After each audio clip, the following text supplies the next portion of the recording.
With us now is Terry Worrow. It's a pleasure having you on the show finally. My pleasure. We've talked about this for ages, and here we are finally doing it. Terry, I was born in London, England. You were born in England also, and here we are in Florida doing this interview. And you're actually very much involved in security, home security, business security. Tell us a little bit about your industry today. Our industry today has grown in leaps and bounds. We've gone away from the traditional small alarm systems to very, very more sophisticated systems. There's more video, there's more internet access, but there's still a big market for the traditional, regular alarm systems.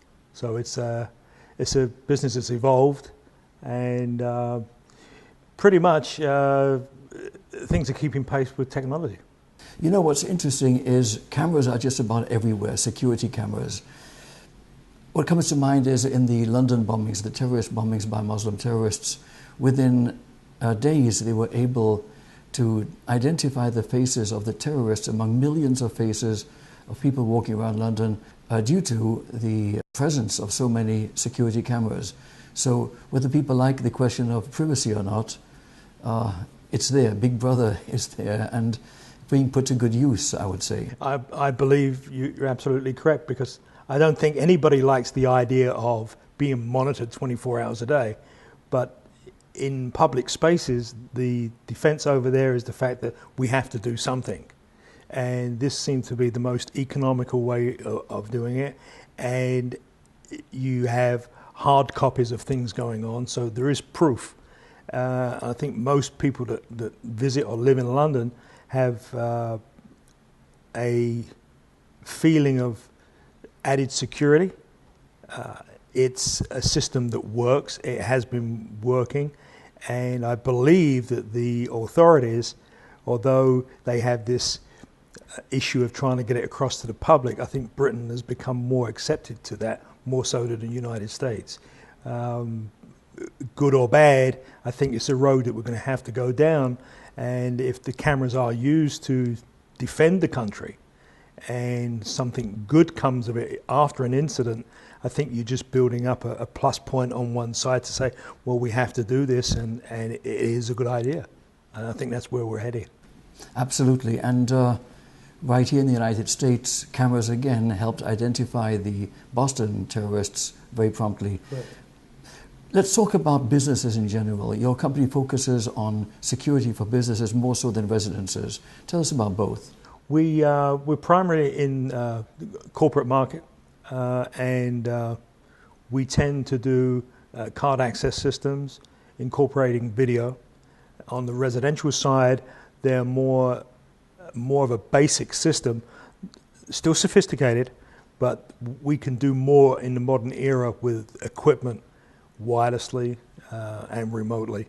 So although they're two separate entities, commercial and residential, the manufacturers of equipment have managed to build panels and controls and certain devices that work in both applications. So you can design a system that is explicitly designed for commercial use and one for residential, but they're using technologies from both. What's interesting, I hear, is that individuals can go on vacation and they can actually monitor their business or home on their iPhones, actually. This is correct. If you have the certain type of equipment with DVR recorders, that is a distinct possibility. Pretty much anything can be done these days. So what is popular? What are people actually utilizing?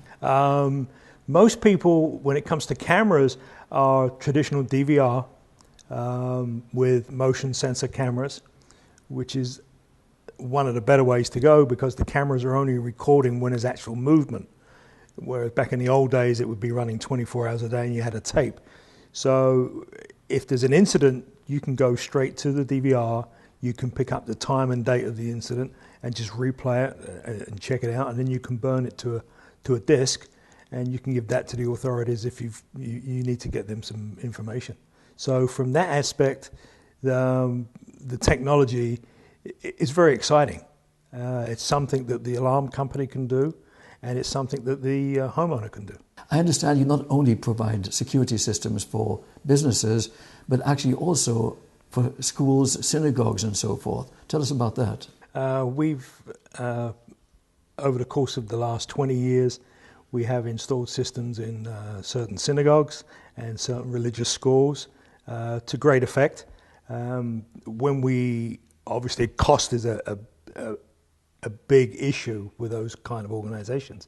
So we tend to put in the basic system to begin with, and as funds become available, we're able to build on the existing system. So although the certain parts of the system may be 5 or 6 years old, we can always add equipment to the basic system, and they can build on that. As issues develop or problems develop, we can kind of move with what they wish. Something many of your viewers would like to know is, how on earth did you get into this business? I got in this business through my father. He was in this business in the early 60s. So I just kind of decided, this looks like fun, I'll do that, and I've never looked back. Interesting. And that was actually in England, I understand. That was in London, yes. Yes. Considering people's concern regarding security and so forth, there is the issue of gun control and people thinking that they need to defend themselves with weapons. But frankly, if you have a secure business and home, you can actually prevent intruders from wanting to attack your property or yourself. That also is a first step, I would say. It is a first line of defense. It's a first line of defense. One of the issues that I find is that people do not use their system while they're at home. So the stories of, I heard a noise and I jumped from my gun and I went out and I encountered an intruder. A lot of that could be avoided if you had an alarm system that was designed to be used at night. So you could walk around inside the house, but the windows and perimeter doors would be protected. And that's the kind of system we try and encourage. Just to have a trap protection, which would be motion sensors and a couple of doors that can only really be used when the house is empty, it kind of, in a way, defeats the purpose of the security system. So you're protecting the home when there's nobody there. But if you protect the perimeter, you can protect the home and the people that are inside the home 24 hours a day. And everybody in the family is just educated to use the system all the time. If you make a mistake and you trip the system, everybody has a code number that can cancel the police coming. So that's not an issue. So I think people shortchange themselves by not installing the correct system for their particular environment. Interesting point.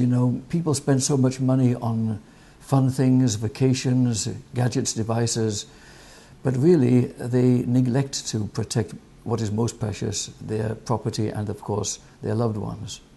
This is true. More and more these days with new homes that are coming out of the ground, security systems are built in. And it might be an optional extra to put the actual devices on the end of the wires that were installed when the house was built. People also forget that if they install a burglar alarm system and they have a fire alarm that's hooked up to the security system panel, you can get a break on your insurance, which may only be 10%, but it's something, and it goes towards the monitoring of the system. And of course, all adds up. All adds up. And peace of mind as well. Peace of mind. When you leave the house and you've got children in the house and they can use the alarm system, you can always phone in and make sure that they've turned the alarm on. And when we come home, we're going to turn it off. It's just a routine. If you can teach people at a young age, the older they get, it's just a matter of, this is what we've always done, and this just like leaving the house and we always turn the alarm on. There's no extra step. Well, this has been very interesting, Terry, and a pleasure having you on the show. My pleasure. We have to do this again sometime. Absolutely. When new technology comes around. Absolutely. Thank you.